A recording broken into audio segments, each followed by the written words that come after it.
प्रभु यीशु मसीह के मधुर नाम में एक बार फिर से आप सबको जय मसीह की।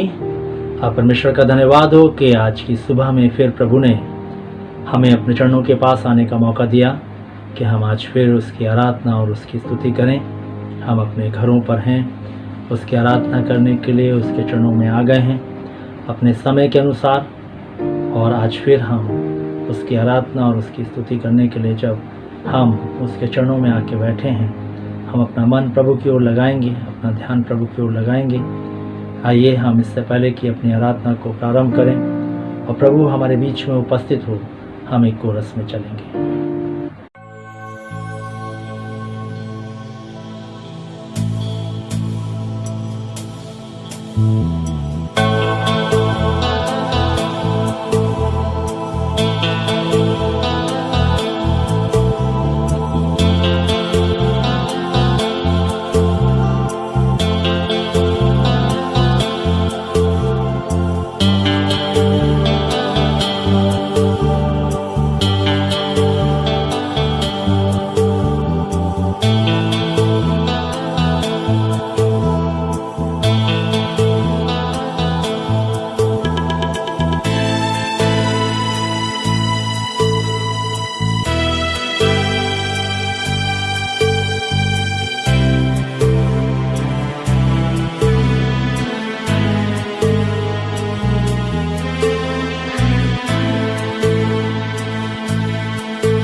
में जो भी अच्छी नहीं, हर वो चीज मिटा दो।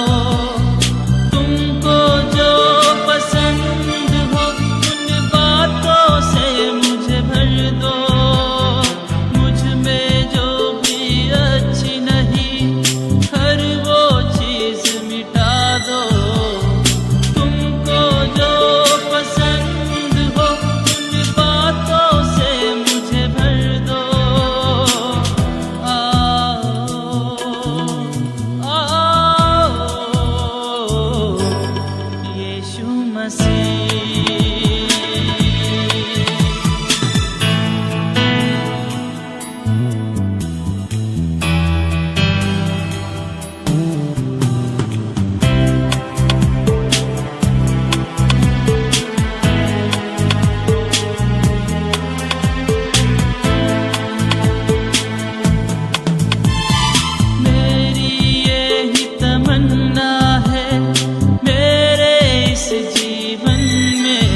तुम्हारा।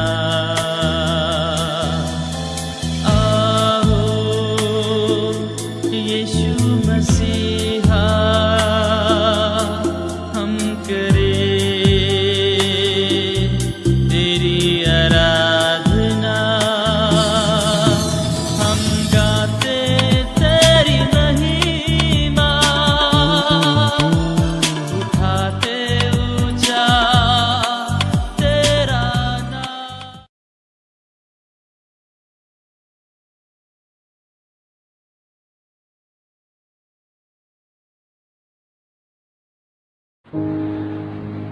प्रभु की ओर हम अपने मनों को लगाएंगे और जब हम प्रभु की आराधना करने के लिए उसके चरणों में आ गए हैं, दाऊद उस महान परमेश्वर के लिए अपने भजन में इस प्रकार से लिखता है, या की स्तुति करो क्योंकि अपने परमेश्वर का भजन गाना अच्छा है, क्योंकि वह मन भावना है और उसकी स्तुति करनी मन भावनी है। और दाऊद अपने भजन में लिखते हुए कहता है, परमेश्वर का भजन गाना अच्छा है और वो मन भावना है। इससे पहले कि हम परमेश्वर के भजनों को गाएं और उसकी आराधना और उसकी स्तुति में हम और भी आगे की ओर बढ़ें, हम प्रार्थना में चलेंगे। हमारे जीवित महान सर्वशक्तिमान दयालु पिता परमेश्वर, हम प्रार्थना में चलेंगे, अपने सरों को झुकाएंगे, अपनी आंखों को बंद करेंगे, अपने हाथ जोड़ेंगे। प्रभु, हम एक बार फिर से बड़ी नम्रता के साथ तेरे चरणों के पास आते हैं। धन्यवाद देते हैं प्रभु कि आपने एक बार फिर से हमें यह मौका दिया कि प्रभु हम तेरे चरणों के पास आएं और आज फिर हम तेरी आराधना अपने जीवन के द्वारा से कर सकें। प्रभु जी, हम धन्यवाद देते हैं कि तूने प्रभु जी हमें छोड़ा नहीं, निरंतर प्रभु तू हमारे हाथों को थामे रहता है और जिस चीज़ की आवश्यकता हमें होती है प्रभु तू सब अपने अनुग्रह से उसको पूरा करता है। प्रभु, हमारी आराधना की आवश्यकता को भी प्रभु आपने पूरा किया, जबकि हम एक साथ इकट्ठा नहीं हैं, अलग अलग स्थानों में हम अपने घरों पर हैं, लेकिन प्रभु आपने एक ऐसा माध्यम हमें दिया जिसके द्वारा से प्रभु हम तेरे समीप आ सकते हैं और एक आत्मा में होकर के हम तेरी आराधना और तेरी स्तुति कर सकते हैं। इसलिए प्रभु जी, आज फिर जो कुछ भी हम अपनी आराधना को लेकर तेरे समीप आए, हमारी आराधना को ग्रहण कर, आज की आराधना पर तू आशीष दे। जो भी हम वचन पढ़ते हैं, सुनते हैं, बोलते हैं, जो भी भजनों को गाते हैं, जो भी तेरे समीप अपने निवेदनों को लाते हैं प्रभु, सब पर तेरा आशीष का हाथ रहे। जितने लोग प्रभु इस आराधना से जुड़ गए हैं सबको आशीष दे, और जो प्रभु जी आज भी इस आराधना से वंचित हैं प्रभु, उनके लिए भी तू प्रबंध कर ताकि वे भी तेरी आराधना में हिस्सा लेने वाले बन सकें। विशेष प्रभु जी हम चाहते हैं हर एक परिवार को तू आशीष दे जो प्रभु इस आराधना से जुड़ा हुआ है, जिससे प्रभु तेरी महिमा हो। एक बार फिर से पूरी आराधना को तेरे हाथों में सौंपते हुए और ये चाहते हुए कि अपने पवित्र आत्मा के द्वारा से इस आराधना को चलाइए ताकि प्रभु हम आत्मा और सच्चाई से आपका भजन करके, आपकी आराधना करके आपकी महिमा कर सके। यीशु के नाम से मांगते हैं, आमीन। आइए हम प्रभु की स्तुति में चलेंगे और हम सब मिल करके ताली बजा करके अपनी आवाज़ों को बुलंद करके, जब हम अपने परिवार के साथ इकट्ठा हैं तो एक साथ ऊंची आवाज़ से हम परमेश्वर की महिमा करेंगे और हम इन भजनों को गाएंगे। Hallelujah, praise the lord. प्रभु की स्तुति हो, प्रभु की तारीफ हो। सुंदर सुबह के लिए जो रविवार की हमारी जिंदगी में आई है, अब तो कितना आराम है अपने भाई बहनों के घर पे बैठ कर के हम प्रभु की आराधना स्तुति कर पा रहे हैं। आइए अपने मनों को हम प्रभु की ओर लगाएं, प्रभु की स्तुति करें, प्रभु की तारीफ करें। हालेलुया, तेरी तारीफ हो, तारीफ हो, तारीफ हो मेरे यीशु, तेरी तारीफ हो, तारीफ हो, तारीफ हो मेरे यीशु। आइए उसकी तारीफ करें आज की इस सुबह में, उसकी स्तुति करें, उसकी प्रशंसा करें।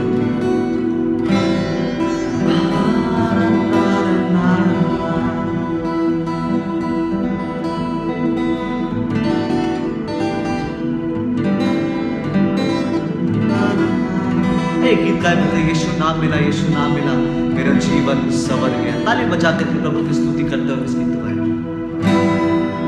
यीशु नाम मिला, यीशु नाम मिला, मेरा जीवन संवर गया, मेरा जीवन संवर गया। यीशु नाम मिला, यीशु नाम मिला, मेरा जीवन संवर गया, मेरा जीवन संवर गया। तेरे नाम जो लेता है वो जिंदगी पाता है, तेरी राहों पे चल कर तू ही नाम को पाता है। तेरा नाम जो लेता है वो जिंदगी पाता है, तेरी राहों पे चल कर तू ही नाम को पाता है। तेरे रूह से मसीह की रूह, खुदा की रूह से मेरा जीवन संवर गया, मेरा जीवन संवर गया। यीशु नाम मेरा, मेरा नाम मेरा, मेरा जीवन संवर गया, मेरा जीवन संवर गया।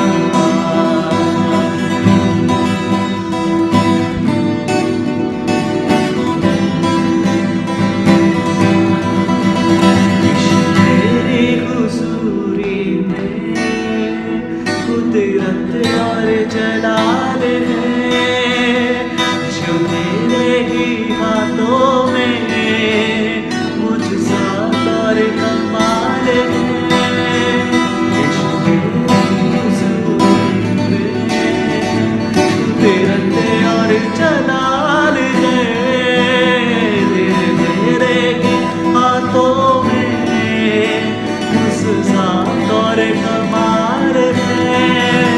तेरे छूने से मसीह के छूने, यीशु के छूने, खुदा के छूने से मेरा जीवन संवर गया, मेरा जीवन संवर गया।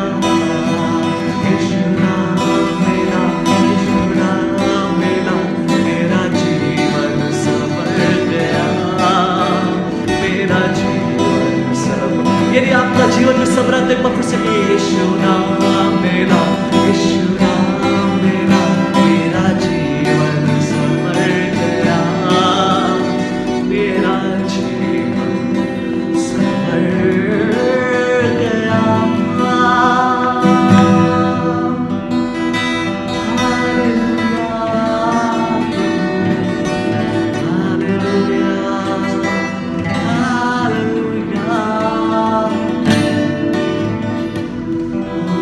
तेरी तारीफ हो, तारीफ हो, तारीफ हो मेरे यीशु। आइए एक और गीत में चलेंगे, प्रभु की आराधना, प्रभु की स्तुति करेंगे। बड़ा कॉमन सा गाना है, सिर्फ दो अंतरों के साथ हम इस गीत को गाएंगे, प्रभु की स्तुति करेंगे, प्रभु की आराधना करेंगे। मन मंदिर में बसने वाला यीशु तू है निराला। मंदिर में बसने वाला, मन मंदिर में बसने वाला यीशु तू है निराला, यीशु तू है निराला। आपने दुनिया डूब रही थी, परम पिता से दूर रही थी, डूब रही थी, परम पिता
स्थान में रहकर आपने उसे संभाला, आपने उसे संभाला। ओ मन मंदिर में बसने वाला यीशु तू निराला, यीशु तू निराला। हालेलुया। आइए हम उत्तरवादी पाठ में चलेंगे। हम अपने पवित्र शास्त्र बाइबल को खोलेंगे और निकालेंगे भजन संहिता उसका 117 अध्याय। और यहाँ पर ऐसा लिखा है, हे जाति जाति के सब लोगों यहोवा की स्तुति करो, हे राज्य राज्य के सब लोगों उसकी प्रशंसा करो, क्योंकि उसकी करुणा हमारे ऊपर प्रबल हुई है और यहोवा की सच्चाई सदा की है, यह की स्तुति करो। अब यहाँ पर हम देखते हैं दाऊद अपने भजन में लिखते हुए कहता है कि परमेश्वर की स्तुति करो, हे राज्य राज्य के लोगों उसकी प्रशंसा करो, क्योंकि उसकी करुणा हमारे ऊपर प्रबल हुई है। इसलिए आइए, जब उसकी करुणा हमारे ऊपर प्रबल है, हम और भी अपने जीवन को परमेश्वर की निकटता में ले चलें, अपने संपूर्ण मन को प्रभु के साथ लगाएं, ताकि परमेश्वर की महिमा हमारे जीवन से हो। आइए, ये समय है कि हम परमेश्वर को धन्यवाद दें कि प्रभु ने इतने दिनों तक, जब हम लॉकडाउन के समय में रहे, प्रभु ने हर एक परिवार को संभाला, प्रभु ने अपने लोगों को संभाला। हम उसके लिए धन्यवाद दें और ख़ास धन्यवाद दें कि प्रभु ने जो है हमारे देश में आशीष दी है और जो कोरोना का प्रकोप है वो कम होने पाया। हम चाहते हैं संपूर्ण रीति से मिट जाए, उसके लिए हम दुआ में चलेंगे। हमारे जीवित प्रभु, हम एक बार फिर से धन्यवाद देते हैं कि प्रभु आपने इतने दिनों तक हर एक परिवार को अपने पंखों की आड़ में रखा। प्रभु जी, तूने अपने लोगों को नहीं छोड़ा पिता, तो अपने लोगों पर अपना साया बनाए रखा।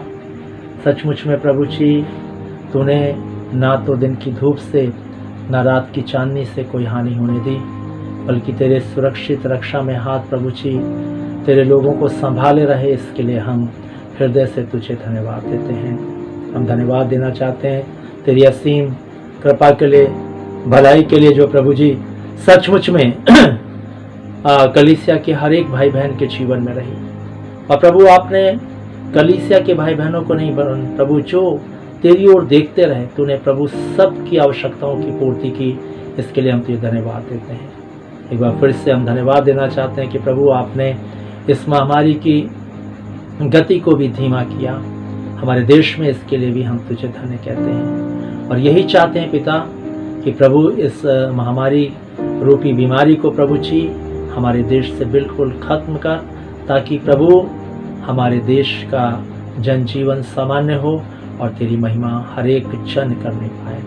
प्रभु जी, फिर से लोग तेरे भवन में जा कर के तेरी आराधना और तेरी स्तुति कर सकें।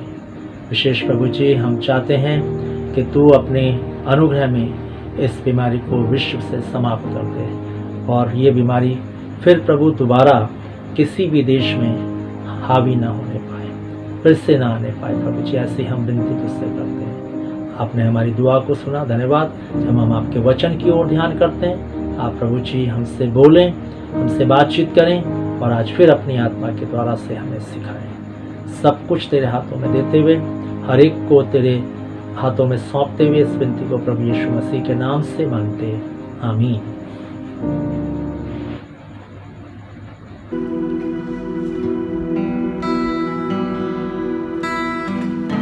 इससे पहले वचन की ओर चले, आइए पवित्र आत्मा की उपस्थिति को अपने जीवन में हम मांगे।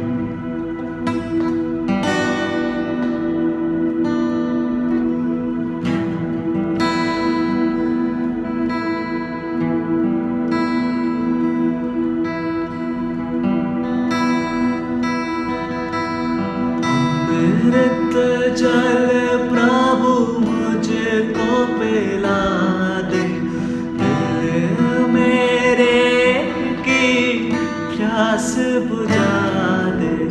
अमृत जल प्रभु मुझको पिला दे, दिल मेरे की प्यास बुझा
तगड़ा बना दे, अमृत रोटी मुझको खिला दे, कमजोर दिल को तगड़ा बना दे, भरपूर कर देना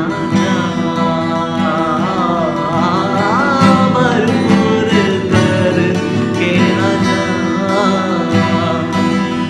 उतरा उतरा उतरा रूप माँ उतरा।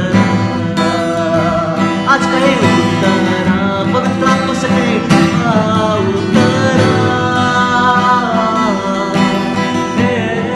रूप माँ उतरा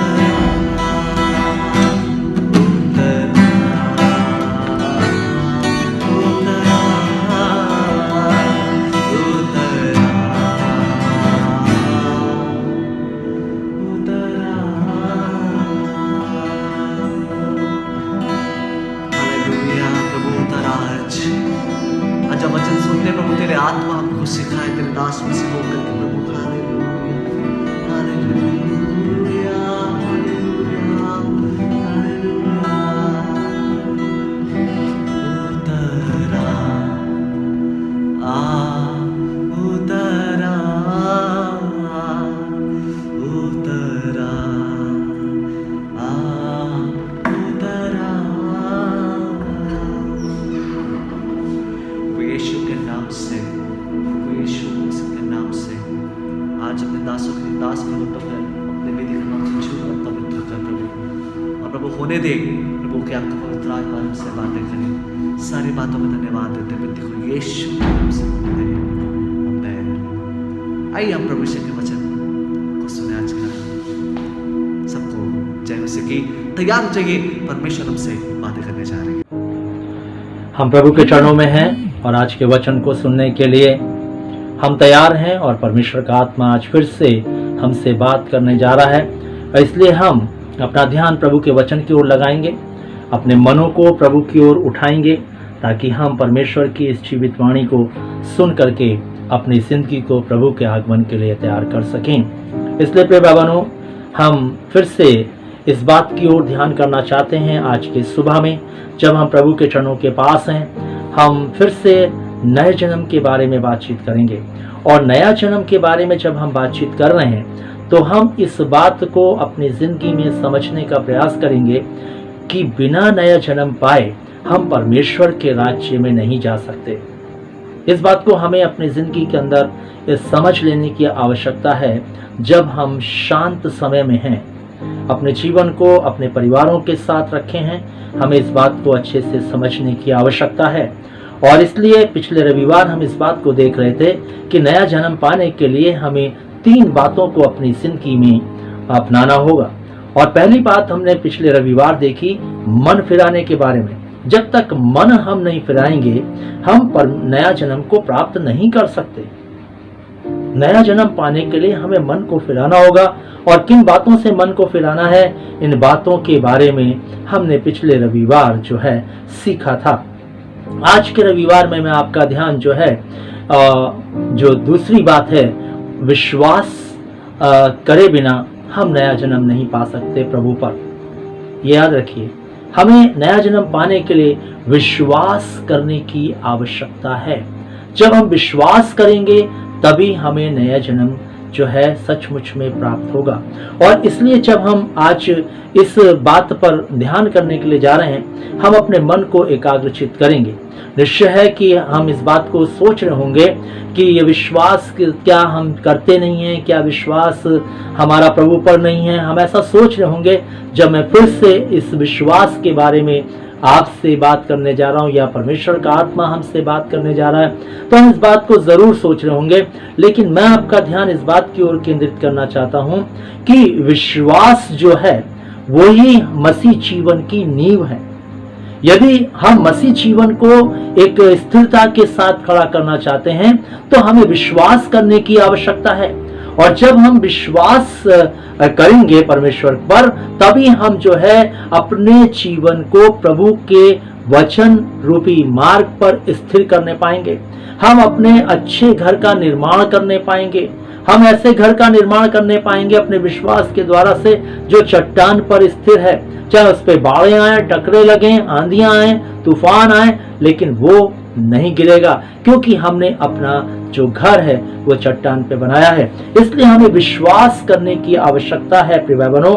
और विश्वास की बात जब मैं कर रहा हूं तो हम ये सोच रहे होंगे कि विश्वास तो हम प्रभु पर करते हैं, हाँ प्रिय भाई बहनों, लेकिन जिस विश्वास की बात परमेश्वर करता है, जिस विश्वास की मांग परमेश्वर करता है, क्या हम वो विश्वास परमेश्वर पर करते हैं या नहीं, ये बात आज परमेश्वर हमें सिखाना चाहता है। और हम अपने जीवन को जांचते भी जाएंगे, देखते भी जाएंगे, क्या मैं परमेश्वर पर विश्वास करता हूं या नहीं। इस बात को हमें देखने की आवश्यकता है, इस बात को हमें समझने की आवश्यकता है प्रिय भाई बहनों। और इसलिए जब मैं विश्वास की बात कर रहा हूं तो निश्चित है कि आप सोच रहे होंगे, और मैं आपको बताना चाहता हूं, आपका ध्यान इस बात की ओर केंद्रित करना चाहता हूं। आप सचमुच में ये सोच रहे होंगे, अरे मैं चर्च जाता हूं, मैं दुआ करता हूं, मैं क्रिश्चियन हूं, मैं जो है चर्च का मेंबर हूं, मैं दान देता हूं, क्या मैं विश्वास नहीं करता? मैं विश्वास करता हूं प्रभु पर, है ना। मैं धर्म के काम करता हूं, मैं भलाई भी करता हूं, है ना, मैं उपवास करता हूं, मैं दसवांश देता हूं अपनी कमाई का, रेगुलर चर्च मेंबर हूं, मैं समय से मैं चर्च में पहुंचता हूं, मैंने बपतिस्मा भी लिया है, मैं प्रभु भोज में भी शामिल होता हूं, मैं कन्वेंशन में भी भाग लेता हूं, मैं परमेश्वर पर विश्वास करता हूं। और हम सोचते हैं कि हम इस प्रकार का विश्वास करके प्रिय भाई बहनों, हम इस बात को अपने जीवन में मानते हैं कि हमने जो है सचमुच में, हम जो है सचमुच में विश्वासी हैं, या हम विश्वास करने वाले लोग हैं, हमारा विश्वास प्रभु पर है। लेकिन मैं आपका ध्यान इस बात की ओर केंद्रित करना चाहता हूं कि जिस विश्वास की मांग हमारा प्रभु कर रहा है, क्या वो विश्वास हमारे पास है या नहीं। और यदि उस विश्वास की बात के बारे में हम देखें तो बाइबल हमें इस बात को बताती है कि विश्वास जो है हमारा होठों से नहीं होना चाहिए, क्या हम विश्वास करते हैं हम होठों से कहते हैं, बल्कि विश्वास हमारे जीवन में कर्म सहित दिखाई देना चाहिए। यदि कर्म सहित विश्वास हमारी जिंदगी में नहीं पाया जाता तो प्रिय भाई बहनों, ये बात हमें अच्छे से समझ लेनी है कि हमारे विश्वास जो है वो मुर्दा है, हमारे विश्वास में जान नहीं है, हमारा विश्वास कारगर नहीं है, हमारा विश्वास परमेश्वर के योग्य नहीं है, क्योंकि हमारे विश्वास के अंदर जो है कर्म नहीं पाया जाता। और इसलिए परमेश्वर जिस विश्वास की मांग कर रहा है वो विश्वास हमें देखने के लिए इब्रानियों के 11 अध्याय में मिलता है।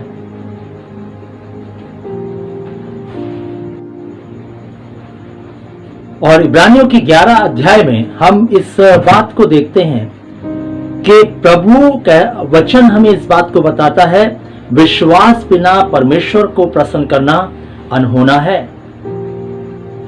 जब तक हम परमेश्वर पर विश्वास नहीं करते हम परमेश्वर को प्रसन्न नहीं कर सकते प्रिय भाई बहनों। वो विश्वास जो हमें इब्रानियों के भक्तों में मिलता है, जो इब्रानियों के 11 अध्याय में जितने भी भक्त लोगों के नाम लिखे गए हैं उनकी जिंदगी में वो विश्वास पाया जाता है प्रिय भाई बहनों। और बाइबल हमें इस बात को बताती है कि जब विश्वास की बात कई बार जब प्रभु ने की तो चेलों ने आकर के कहा, प्रभु हमारा विश्वास बढ़ा, हमें विश्वास की कमी है। लेकिन प्रभु यीशु मसीह ने क्या उत्तर दिया, हम देखें लूका रचित सुसमाचार उसका 17 अध्याय और उसके 5 पद और 6 पद में लिखा है, तब प्रेरितों ने प्रभु से कहा, हमारा विश्वास बढ़ा।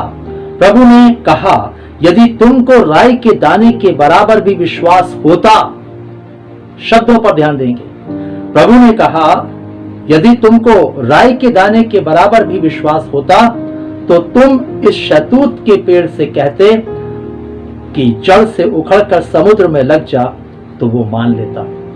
अब यहां पर हम देखते हैं कि जब विश्वास की बात चेले कर रहे हैं तब प्रभु ने उनसे कहा कि अगर तुम्हारी जिंदगी के अंदर राई के दाने के बराबर भी विश्वास होता तो तुम इस शहतूत के पेड़ से कहते तो ये समुद्र में जाकर के उखड़ कर लग जाता।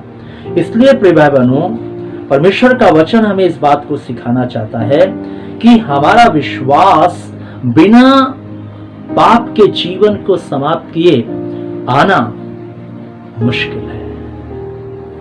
क्योंकि जब तक हमारे जिंदगी पाप से जुड़ी रहेगी, हम परमेश्वर पर विश्वास नहीं कर सकते। वो विश्वास जैसा इब्रानियों के 11 अध्याय में हम लोगों की जिंदगियों में देखते हैं, और जिसमें इस बात को बार बार कहा गया, विश्वास ही से, विश्वास ही से, विश्वास ही से उन्होंने ऐसा किया। वो विश्वास हमारी जिंदगी में तभी आएगा जब पाप का जीवन हमारी जिंदगी से समाप्त हो जाएगा। और इसलिए बाइबल क्या कहती है कि परमेश्वर उस विश्वास की मांग करता है, जो विश्वास इब्रानियों के 11 अध्याय में हमें देखने को मिलता है। और इसलिए परमेश्वर का वचन हमें इस बात को बताता है, यदि हम याकूब का पत्र पढ़ें और उसका 2 अध्याय, और जिस विश्वास को लेकर के हम चल रहे हैं, जिस विश्वास के बारे में हम बोलते रहते हैं, शायद हो सकता है कि हमारा विश्वास कुछ इस प्रकार से हो, क्योंकि यदि विश्वास कर्म के साथ ना हो तो विश्वास कुछ इस प्रकार से होता है। और यहाँ हम देखते हैं 2 अध्याय के 19 और 20 पद में, तुझे विश्वास है एक ही परमेश्वर है, तू अच्छा करता है ना। दुष्ट आत्मा भी विश्वास रखते हैं और थरथराते हैं, पर हे निकम्मे मनुष्य, क्या तू यह भी नहीं जानता कि कर्म बिना विश्वास व्यर्थ है। और यहां पर हम देखते हैं परमेश्वर का वचन कहता है, दुष्ट आत्माएं भी क्या है, विश्वास करती है प्रभु है, लेकिन वो कर्म से नहीं दिखाती। ऐसे ठीक हमारी जिंदगी भी है कि हम जो है विश्वास करते हैं लेकिन पाप भी करते हैं। हम विश्वास करते हैं, संसार की सदृशता में जीते हैं। हम विश्वास करते हैं, अभिलाषाओं में जिंदगी को बिताते हैं।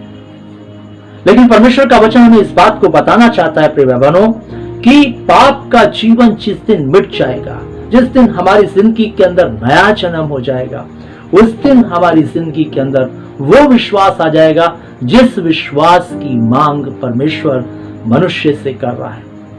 और इसलिए यदि हम डाकू के जीवन के बारे में विचार करें, जो क्रूस पर प्रभु यीशु मसीह के साथ चढ़ाया गया था, और जिसने प्रभु से विनम्रता के साथ निवेदन किया था कि जब तू अपने राज्य में आए तो मेरी स्तुति लेना, और हम देखते हैं कि प्रभु यीशु मसीह ने उससे कहा, तो आज ही मेरे साथ स्वर्गलोक में होगा, क्योंकि उसने जो है अपने जीवन के अंदर नए जन्म को प्राप्त किया था। प्रिय बहनों, उसी क्रूस पर चढ़े हुए, उसी क्रूस पर टंगे हुए उसने नया जीवन पाया। बाइबल हमें बताती है कि उसने जो है प्रभु पर पहले मन फिराया, तो पश्चाताप किया उसने अपने जीवन में, अपने पापों को लेकर के उसको अंगीकार किया, पापों को मान लिया उसने। और दूसरी बात, उसने विश्वास किया कि यही प्रभु है। और तीसरी बात, उसने प्रभु को अपने जीवन में ग्रहण किया। और बाइबल हमें इस बात को बताती है कि यदि हम रोमियो के पत्र में जाएं और उसके 9 और 10 पद की ओर ध्यान करें, तो बाइबल क्या कहती है, परमेश्वर का वचन क्या कहता है। लिखा है कि यदि तू अपने मुंह से यीशु को प्रभु जानकर अंगीकार करे और मन से विश्वास करे कि परमेश्वर ने उसे मरों में से जिलाया, तो तू निश्चय उद्धार पाएगा। क्योंकि धार्मिकता के लिए मन से विश्वास किया जाता है और उद्धार के लिए मुंह से अंगीकार किया जाता है। और यहाँ पर हम देखते हैं कि परमेश्वर का भक्त पौलुस इस बात को लिखते हुए बताता है, कहता है कि यदि हम यीशु को प्रभु जान करके अंगीकार करें और मन से विश्वास करें कि प्रभु यीशु मसीह को मरों में से जिलाया, तो हम सचमुच में नए जन्म को प्राप्त करते हैं प्रिय भाइयों। लेकिन आज परमेश्वर का वचन कहता है, हमने अपने जीवन के अंदर वो विश्वास नहीं किया। हमने होठों से तो विश्वास किया, लेकिन मन से विश्वास नहीं किया। क्योंकि अगर मन से विश्वास करते तो शायद हमारे कर्मों में विश्वास दिखाई देता, हमारे कार्यों में विश्वास दिखाई देता, हमारे जीवन के चाल चलन में विश्वास दिखाई देता, हमारे जीवन के अंदर विश्वास प्रकट होता। बाइबल हमें इस बात को सिखाती है प्रिय बहनों कि इब्रानियों के 11 अध्याय में हम विश्वास के अर्थ को देखते हैं। यदि हम उसके पहले अध्याय में जाएं और पहले पद में जाएं 11 अध्याय के, तो यहां पर हमें देखने को मिलता है कि जो विश्वास का अर्थ है वो क्या है। और यहां पर हम देखते हैं प्रिय भाई बहनों, बाइबल कहती है अब विश्वास आशा की हुई वस्तु का निश्चय और अनदेखी वस्तुओं का प्रमाण है। और यहां पर बाइबल स्पष्ट करती है विश्वास के बारे में, बाइबल स्पष्ट बताती है विश्वास के बारे में कि विश्वास जो है वो आशा की हुई वस्तु का निश्चय और अनदेखी वस्तुओं का प्रमाण है। दूसरे शब्दों में हम इसको इस तरीके से समझें, जिन वस्तुओं की आशा है उसको हमें समझ लेना है कि हमने पा लिया, बिना पाए। दूसरी बात, अनदेखी वस्तुओं का प्रमाण, और जिनको देखा नहीं उसको प्रमाणित कर देना कि वो हमने देख लिया है या प्राप्त कर लिया है। यह है विश्वास। और इब्रानियों के 11 अध्याय में जब हम विश्वास के योद्धाओं को देखते हैं, जब हम विश्वास के लोगों को देखते हैं, तो हम इस बात को उनकी जिंदगी के अंदर पाते हैं कि उनकी जिंदगी के अंदर जो ये विश्वास था वो कुछ इस प्रकार का था। और उनके विश्वास में प्रिय भाई बहनों 5 बातें दिखाई देती हैं। ये 5 बातों से मिला हुआ विश्वास उनकी जिंदगी के अंदर था। प्रिय भाई बहनों, आज हमें भी उन 5 बातों को रख करके विश्वास को तैयार करने की आवश्यकता है। उस विश्वास को अपनी जिंदगी में लाने की आवश्यकता है। जब तक ये 5 बातें हमारी जिंदगी के अंदर नहीं होंगी, तब तक विश्वास हमारी जिंदगी में शुरू नहीं होगा प्रिय भाई बहनों। और हम देखते हैं इस इब्रानियों के 11 अध्याय में बाइबल बताती है अनदेखी चीजों को प्रमाण सहित मान लेना। पहली बात, अनदेखी चीजों को प्रमाण सहित मानना। मूसा, बाइबल बताती है मूसा ने जो है अपने जीवन के अंदर जो है अनदेखी चीजों को प्रमाण सहित माना, देखा। देखिए बाइबल क्या कहती है, इब्रानियों 11 और उसके 27 पद से हम पढ़ेंगे। और लिखा है, विश्वास ही से राजा के क्रोध से ना डरकर उसने मिस्र को छोड़ दिया, क्योंकि वो अनदेखे को मानो देखता हुआ दृढ़ रहा। और यह पद हमें बताता है कि मूसा ने डर के मारे मिस्र नहीं छोड़ा। बाइबल हमें इस बात को बता रही है, बल्कि उस अनदेखे को वो देखता हुआ दृढ़ कर रहा था उन बातों को वो अपने जीवन में, इसलिए उसने वहां से अपने आप को निकाला। प्रिय बाइबल हमें बताती है 28वें पद में लिखा है, विश्वासी से उसने फंसे और लहू छिड़कने की विधि मानी कि पैलौठों का नाश करने वाला इजरायलियों पर हाथ ना डाले। और उसने विश्वासी से जो है इजरायलियों के पैलौठों को बचाया। तीसरी बात, विश्वासी से लाल समुद्र के पार ऐसे उतर गए जैसे सूखी भूमि पर से, और जब मिस्रियों ने वैसा ही करना चाहा तो वो डूब मरे। बाइबल बताती है आगे समुद्र था, पीछे फिरौन की सेना थी। और ऐसी स्थिति में परमेश्वर पर विश्वास करना बहुत ही कठिन सी बात होती है। लेकिन हम इस बात को देखते हैं प्रिय भाई बहनों, इस बात को हम देखते हैं कि उसने अपने जीवन में जो अनदेखी चीजों को दृढ़ किया था, वही उसके विश्वास में कायम रहने के लिए सामर्थ्य थी, सहायक थी, में कायम रहने के लिए सामर्थ्य थी, सहायक थी। और हम देखते हैं किस रीति से परमेश्वर ने उस विश्वास के अनुसार जो मूसा ने परमेश्वर पर किया था, परमेश्वर उन्हें समुद्र के पार ले गया, समुद्र में सूखी भूमि कर दी और सब लोग उस सूखी भूमि में से होकर निकल गए।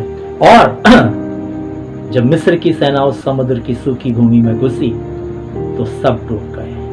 बाइबल इस बात को प्रमाणित करती है। ये सब विश्वास के द्वारा से हुआ। प्रिय भाई बहनों, हम यरीहो की दीवार के गिरने के बारे में भी देखें तो हम देख सकते हैं विश्वास से हुआ सब कुछ। परमेश्वर ने कहा 7 दिन चक्कर लगाना, अगर परमेश्वर आज हमसे कुछ बातों के लिए कह दे तो हम 50 बार दिमाग लगाएंगे अपना, 50 बार सोचेंगे, परमेश्वर की बात पर विश्वास नहीं करेंगे, है ना। हम सोचेंगे अरे चक्कर लगाने से दीवार गिर सकती है क्या? दीवार तो हथौड़े से और जो है बुलडोजर से उससे गिरेगी, है ना, छेनी हथौड़े से तोड़ने से गिरेगी। लेकिन उन्होंने अनदेखी चीज को अपने जीवन के सामने प्रमाण सहित मान लिया कि ऐसा ही हो जाएगा। उन्होंने परमेश्वर पर विश्वास किया अपने बाइबल। इसलिए बाइबल हमें इस बात को सिखाती है, परमेश्वर का वचन हमें इस बात को बताता है। पहली बात, अनदेखी चीजों को प्रमाण सहित मान लेना कि वो है, वो मिल गई है, वो प्राप्त हो गई है। दूसरी बात, परमेश्वर की हर चेतावनी को सत्य मानना, जैसा कि नूह ने माना। क्या कहता है इब्रानियों 11 और उसके हम 7 पद में पढ़े तो यहां पर लिखा हुआ है, विश्वास ही से नूह ने उन बातों के विषय में जो उस समय दिखाई न पड़ती थी चेतावनी पा करके भक्ति के साथ अपने घराने के बचाव के लिए जहाज बनाया और उसके द्वारा उसने संसार को दोषी ठहराया और उस धर्म का वारिस हुआ जो विश्वास से होता है। यहाँ पर हम देखते हैं उसने परमेश्वर की उस चेतावनी को कि मैं 40 दिन जल पृथ्वी पर बरसाकर दिन रात मैं जो है इस दुनिया को जल के द्वारा से नष्ट कर दूंगा। ये जो चेतावनी उस जमाने में थी परमेश्वर की, जबकि उस समय पानी नहीं गिरा था, एक बूंद आकाश से नहीं गिरी थी, इस चेतावनी को अपने जीवन में मान लेना, इसको सत्य मान लेना, ये कठिन बात थी। जबकि सारे लोग नूह से कह रहे थे, नूह इस जहाज को कहां चलाएगा तू, ये जहाज कहां चलेगा तेरा, इतना बड़ा जहाज जो बना रहा है इसका क्या करेगा तू। लोग हंस रहे थे, ठट्टा कर रहे थे उसके, लेकिन उसने परमेश्वर की चेतावनी पर ध्यान दिया। और आज परमेश्वर हमें कितनी चेतावनियां दे रहा है। आज जो ये महामारी है ये चेतावनी है, आज जो हम अपने घरों में बैठकर आराधना कर रहे हैं ये चेतावनी है प्रिय भाई बहनों, है ना। लेकिन आज हम कहां समझ पा रहे हैं परमेश्वर की चेतावनियों को, सत्य कहां मान पा रहे हैं।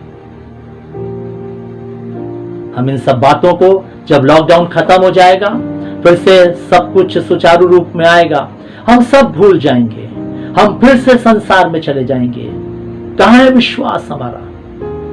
लेकिन इन लोगों के विश्वास के बारे में जब हम इब्रानियों के 11 अध्याय या जो जो घटनाएं इन सबके जिंदगियों में घटी, जब हम किताबों में पढ़ते हैं, निर्गमन की किताब में पढ़ते हैं, मूसा के बारे में, हम यहोशू की किताब में पढ़ते हैं, या जो है उस शहरपनाह के बारे में, तो हम देखते हैं कि किस रीति से इन्होंने परमेश्वर के ऊपर विश्वास को रखा।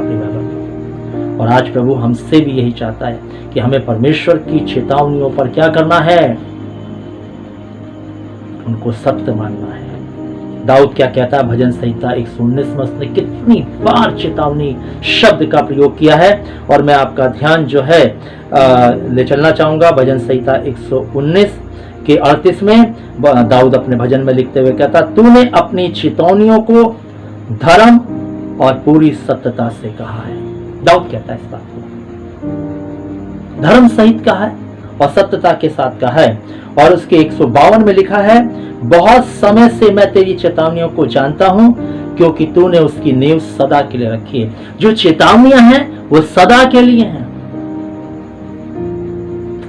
भजन संहिता 119 का 167, मैं तेरी चेतावनियों को जी से मानता हूं और उनसे बहुत प्रीति रखता आया हूं। और दाऊद कहता है मैं तेरी चेतावनियों से प्रीति रखता हूं क्योंकि वो सदा के लिए हैं, क्योंकि उनकी नींव जो तूने रखी है वो सदा के लिए रखी है।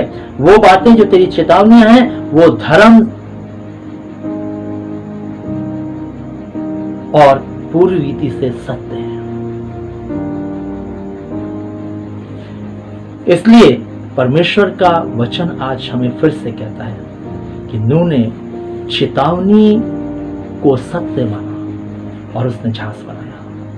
आप क्या परमेश्वर की चेतावनियों को सत्य मान रहे हैं जो हमारे सामने आ रही हैं, जो उसने अपने वचन में कही है कि जब मेरा आना होगा तो दिन ऐसे होंगे, क्या हम इन चेतावनियों को सत्य मान रहे हैं? क्या हम अपनी जिंदगी को सचमुच में उस सच्चाई में ले चल रहे हैं? क्या हम उसकी चेतावनियों पर विश्वास कर रहे हैं? उन्होंने विश्वास किया, मूसा ने विश्वास किया। इनके विश्वास में अनदेखी वस्तुओं को प्रमाण सहित, इनके विश्वास में चेतावनियों को सत्य मानना।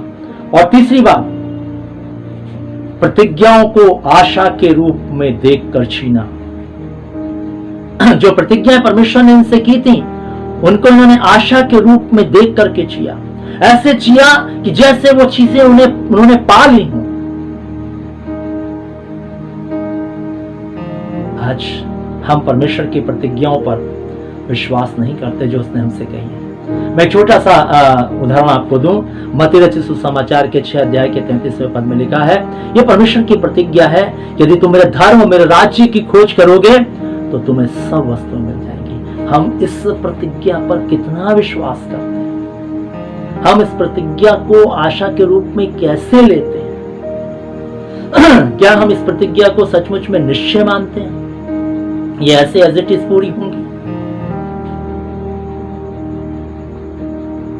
लेकिन हम अब्राहम के जीवन के बारे में देखें तो अब्राहम को परमेश्वर ने जब बुलाया, अपने पिता के घर को छोड़ करके निकल कर मेरे पीछे आने के लिए जब उसने कहा, अब्राहम जब निकल आया तो परमेश्वर ने जब वो 75 वर्ष का हुआ तो उसने उससे एक प्रतिज्ञा की कि मैं तेरी संतान को आकाश के तारों के समान और तेरी संतान को रेत के किनकों के समान बनाऊंगा। अब्राहम 75 वर्ष का था, समय बीतता गया और अब्राहम 100 वर्ष का हुआ। जब वो 100 वर्ष का हुआ तब परमेश्वर ने उसको एक बेटा दिया। 25 साल बाद, 25 साल तक वो इस प्रतिज्ञा की बाट जोता रहा। 25 साल तक वो जो है इन प्रतिज्ञाओं को आशा के रूप में देखकर जीता रहा। आज हम जब किसी विषय के लिए प्रार्थना करते हैं, अगर 2-3 महीने 4 महीने में भी पूरा ना हो तो फिर हमारी प्रार्थनाओं में ढीलापन आ जाता है। फिर हम उनको मांगते नहीं हैं, हम प्रार्थना करना बंद कर देते हैं, हम उन प्रार्थना के विषयों को अपने प्रार्थना की लिस्ट से हटा देते हैं। प्रिय बाबा, लेकिन हम देखते हैं अब्राहम ने ऐसा नहीं किया। बाइबल बताती है कि अब्राहम परमेश्वर की इस प्रतिज्ञा पर विश्वास बनाए रखा। यदि हम इब्रानियों के 11 अध्याय में जाएं तो हम देखने पाएंगे कि कैसे उस जमाने के लोगों ने परमेश्वर के प्रतिज्ञाओं पर विश्वास किया। इब्रानियों 11 और उसके 13 में लिखा, ये सब विश्वास ही की दशा में मरे और इन्होंने प्रतिज्ञा की हुई वस्तुएं नहीं पाई, पर उन्हें देखकर दूरी से आनंदित हुए और मान लिया कि हम पृथ्वी पर परदेसी और बाहरी हैं। इन्हें प्रतिज्ञा की चीजें भी नहीं मिली, लेकिन इनका विश्वास उन प्रतिज्ञाओं पर बना रहा। उन्होंने ये सोचकर वे हमेशा आनंदित रहे, दूर से देखकर आनंदित रहे। प्राप्त उनको पास से नहीं मिली, लेकिन फिर भी वो इस बात को सोच करके वो हमारे पास हैं, वे आनंदित रहे और उन्होंने इस बात को अपनी जिंदगी में ग्रहण किया। हम बाहरी और परदेसी और यात्री लोग हैं। हमारा देश जो है स्वदेश स्वर्ग है, हम पृथ्वी के नहीं हैं। उन्होंने अपनी जिंदगी को परमेश्वर के साथ जिया। लेकिन मैं आपको बताना चाहता हूं, परमेश्वर अपनी हर एक प्रतिज्ञा को पूरा करने में सामर्थ्य है। जो प्रतिज्ञा उसने हमसे की है, एक एक को पूरा करने में वो सामर्थ्य है और पूरा करता है। इसलिए प्रिय भाई बहनों, परमेश्वर का वचन हमें इस बात को सिखाना चाहता है, क्या हमारे विश्वास में प्रतिज्ञा जो परमेश्वर ने हमसे की हैं, जो वाचाएं परमेश्वर ने हमसे बांधी हैं, हम उसको अपनी जिंदगी में किस प्रकार से लेकर के परमेश्वर पर विश्वास करते हैं। जो वचन उसने हमें दिया है, उस वचन पर हम कितना विश्वास करते हैं। दूसरे शब्दों में, चौथी बात, जब हमारी जिंदगी की परीक्षा होती है, जब हम परखे जाते हैं, तब हम क्या खरे उतरते हैं। और यहां पर हम देखते हैं, जब अब्राहम की परीक्षा हुई उसके पुत्र इसहाक को लेकर के, तो बाइबल हमें इस बात को बताती है प्रिय भाइयों कि अब्राहम अपने परखे जाने पर खरा निकला। लेकिन जब हमारा विश्वास परखा जाता, जब हम परखे जाते हैं परमेश्वर के द्वारा से, क्या हम खरे निकलते हैं? क्या हम अब्राहम के समान सचमुच में खरे पाए जाते हैं? और बाइबल बताती है परमेश्वर ने अब्राहम से उसका बेटा मांगा, वो अपने बेटे को बलिदान करने के लिए ले गया। क्यों? क्योंकि उसका विश्वास इसहाक पा लेने से ही खत्म नहीं हो गया। उसका विश्वास तो उस प्रतिज्ञा पर था जो परमेश्वर ने 75 वर्ष की आयु में उससे की थी। वो उसको देख रहा था, ना कि वो एक अपने बेटे को।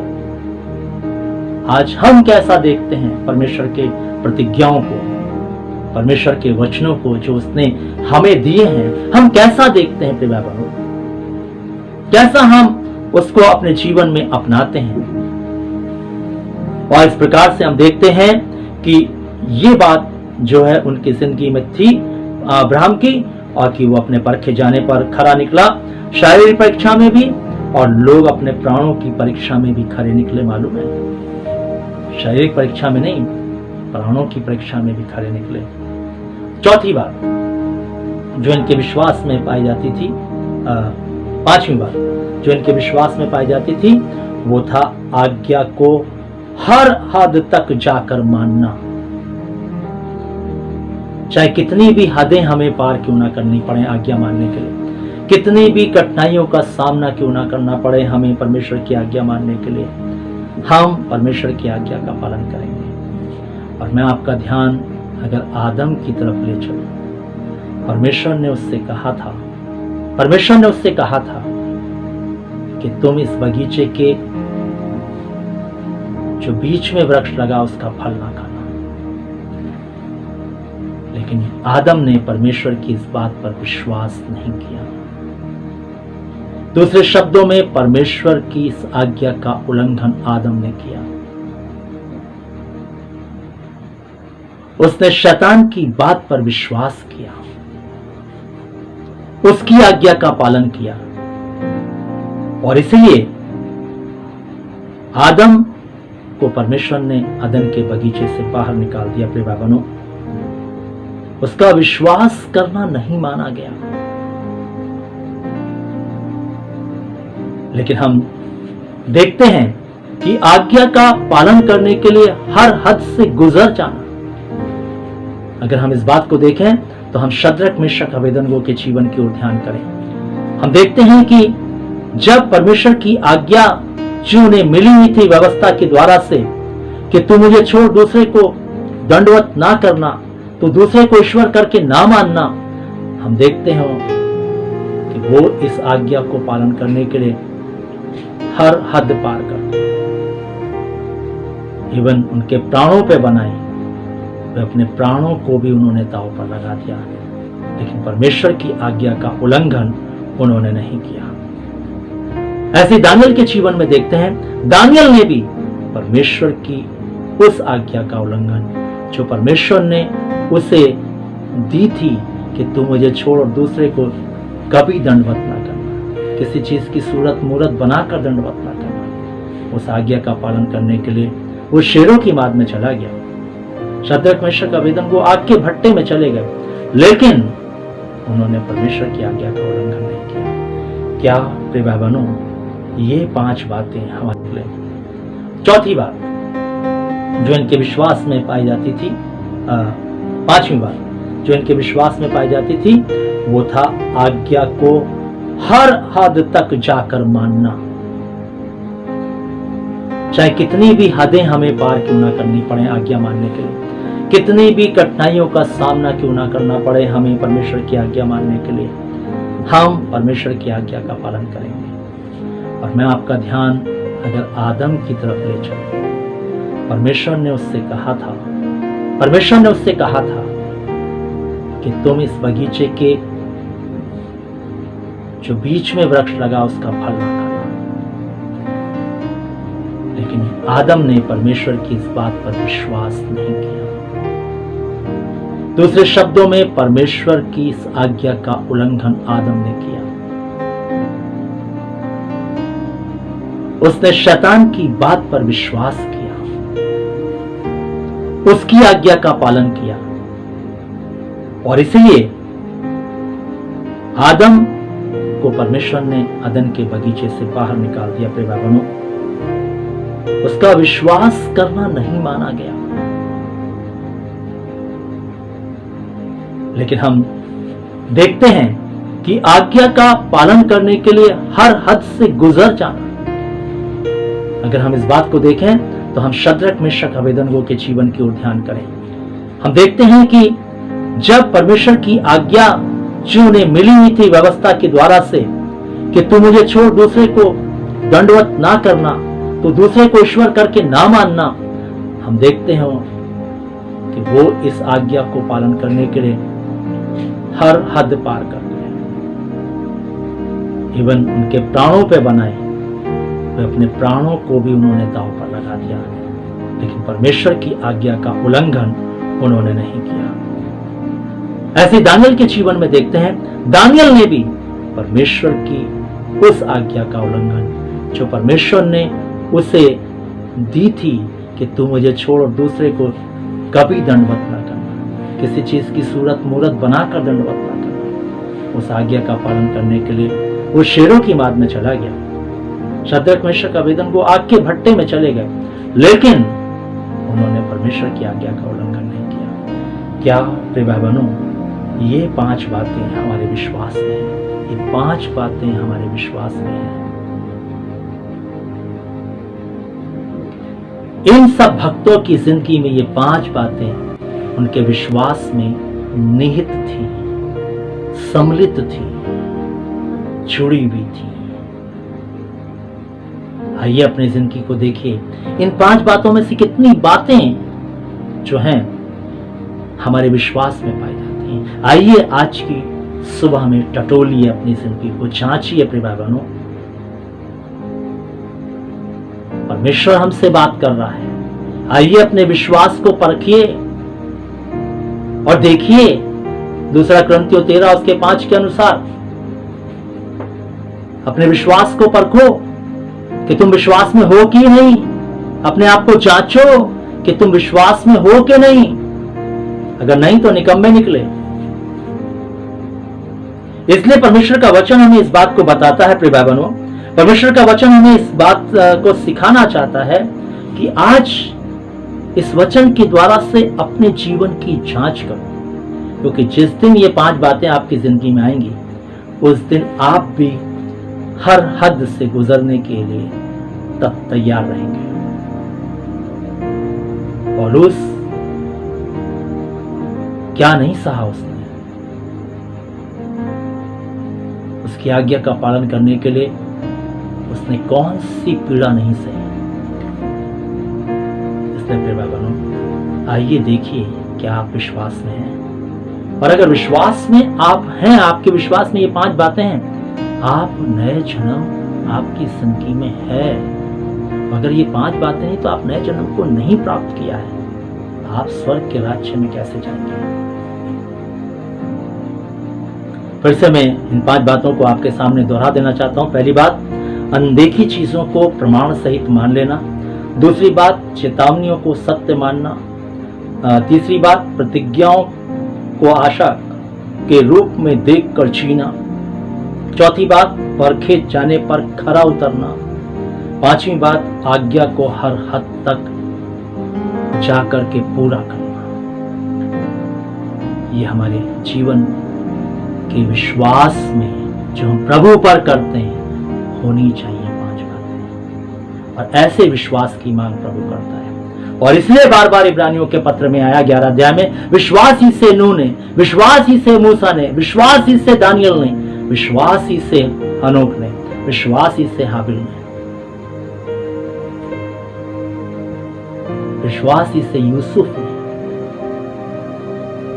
मरने से पहले कहा कि जब तुम इस मिस्र से निकलो तो मेरी हड्डियों को अपने साथ लेना। विश्वास ही से, ये बात जो बार बार विश्वास ही से आ रही, इन सब की जिंदगियों में ये 5 बातें विश्वास में थी, तब इनका विश्वास तैयार हुआ था। आज हमें भी इन 5 बातों को लेकर के अपने विश्वास को तैयार करने की आवश्यकता है। प्रिय भाई बहनों, आने वाले दिन बहुत कठिन हैं, बहुत मुश्किल के हैं, बहुत परेशानियों के हैं, बहुत ही ज़्यादा जो है दिक्कतों के होंगे, और तब यही विश्वास हमें परमेश्वर के साथ स्थिर रखेगा।